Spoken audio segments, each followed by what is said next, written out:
because there's a lot to discuss and there's a lot to go over, and there are some skill sets that I bring to the table that I think would be very helpful to the community.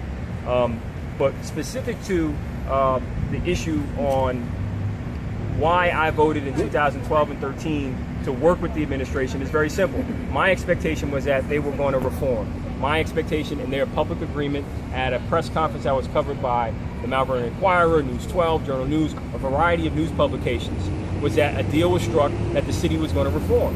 And they haven't. They've dug in and they kept things the same, and they're not doing anything. For example, still no plows. We only have 4 plows out of 14 that work. We have potholes.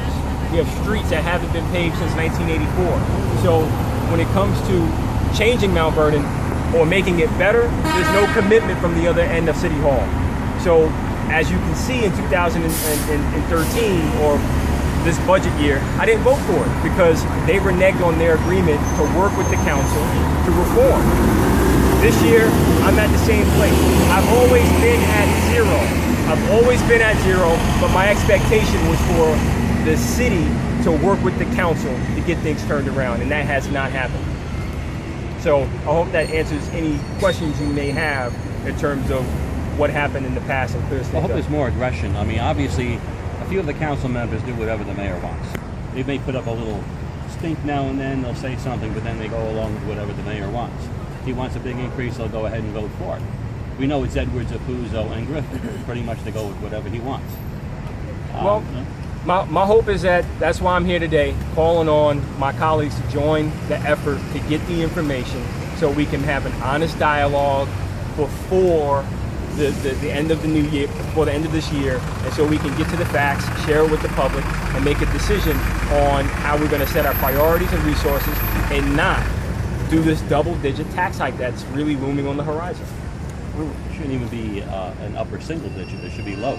Well, that kept under 2%. There are solutions on the table to address that, but today's focus is to make sure that my colleagues hear the message and hopefully they join the effort to sign on to this petition to get access to the books and to make sure that we start with the 13 special projects.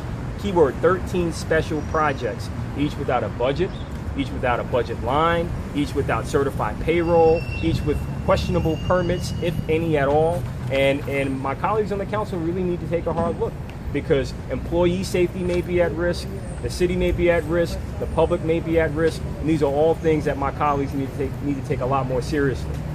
Did your colleagues know you was going to be out here today? Absolutely. What time was I thinking? Well, the notice went out. The notice went out yesterday afternoon, and I spoke with them over the course of this week.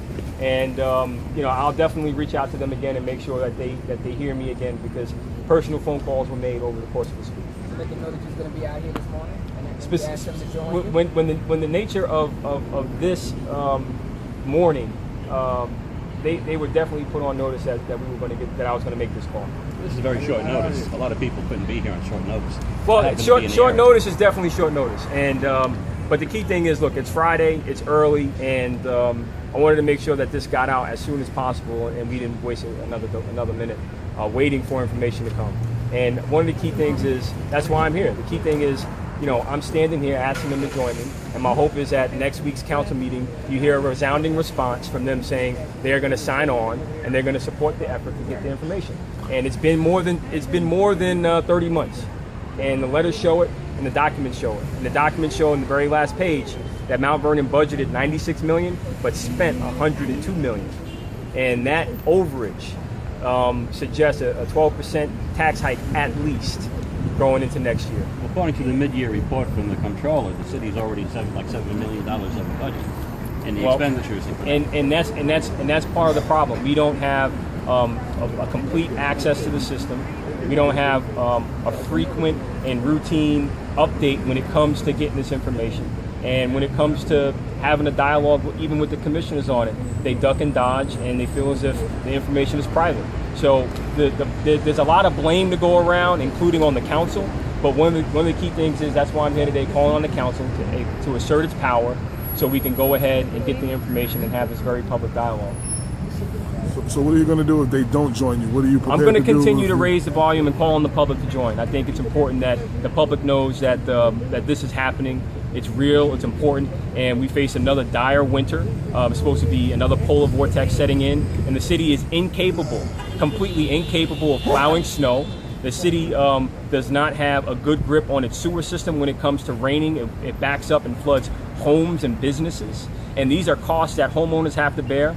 And these are things that are basic services of the city that are not being performed. So the public needs to come out and join the fight.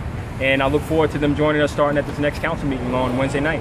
Are you planning on another similar press release in the near future? Well, there's definitely multiple things going on. This was a last minute thing, and although we have people here, you could get a bigger response. No, absolutely, and that's why I wanted to make sure the word got out today that the public and my colleagues should come to the next council meeting on Wednesday, September 10th at 7 p.m. Ready to declare their support. Send me a press release on that, encouraging people to show up on Sure, Wednesday. I'll definitely send you a note on that because, again, the key thing is we want to make sure that the word gets out. Is it going to be another public hearing on 40 Good Road? It's supposed to be Wednesday. From what I understand, it may be postponed, but I have to double check with my colleagues on Tuesday. Because if there is, that'll take up a lot of time before Well, the meeting. and if it does, I think that there's a way to make sure that we can find time to have this dialogue, even if it takes shifting the agenda around. It's just a matter of making sure that our agenda is set. And right now, I don't know what the agenda is right now as of today for Tuesday or Wednesday. Okay. It's still being developed next week. You're right about a lot of public safety issues are being ignored or not followed up on. I recently put in a request to the DPW to paint the crosswalks by all the schools. Yeah. And that hasn't been done. They said it would be done before the start of the school year. The school year's already started. Nothing's been done. And it's been that way. And I can show you a letter from Councilman Edwards and I in 2012 asking for the same thing. But again, when it comes to priorities, the administration, the city seems to not have the priorities of basic services at the top of the list. It seems to be special projects and making sure that they continue to act as if there's no bottom to our budget. But unfortunately, there is, and people have to pay, and it's going to hurt. It's going to hurt a lot of people if we continue to go down this track and face another double-digit tax hike. Well, a lot of seniors already can't afford. They're on fixed incomes. You have people who have mortgages who are up against the wall. The banks are after them. Then they have increases in taxes. It's just the city has really gone too far. I know other cities in the country and in the county too probably having their problems, but this city seems to be one of the worst. Well, what I can tell you is Mount Vernon has an opportunity to reverse this trend, and if we start now, we can start working toward making sure we have a level budget, and we don't continue to penalize the taxpayer, and we can make sure that we start taking advantage of our location and really have Mount Vernon rise again. I'm confident we can do that, but the key thing is I'm really focused on making sure that my colleagues join the fight first and stop battling each other and start battling with each other to get the information. I think that's the most important point to take away from today. See what happens. No, it's okay.